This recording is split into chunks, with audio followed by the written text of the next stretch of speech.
বন্ধুরা, তো এই প্রচণ্ড গরম থেকে আবার অতীতে ফিরে যাই, কারণ কিছুদিন আগেকার শীতের দিনের সেই লখনৌ দিনের ব্লগগুলোতে আবার চলে আসছি।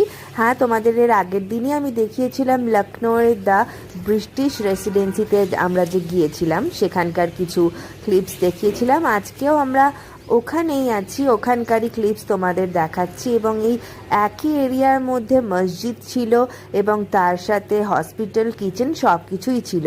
তারপর ওখান থেকে আমরা সোজা চলে এসেছি এই রেস্টুরেন্টটায়, জশ্নে বাহারা দস্তরখান। হ্যাঁ, এই দস্তরখান এখানকারও বিভিন্ন লখনৌয়ের কাবাবস, বিরিয়ানি, পরোটা এগুলো খুবই ফেমাস। তো সেই দিন আমরা দুপুরে লাঞ্চ করতে চলে গিয়েছিলাম এখানে, এবং এখানকার অ্যাম্বিয়েন্সটাও বেশ ভালোই লাগলো আমাদের।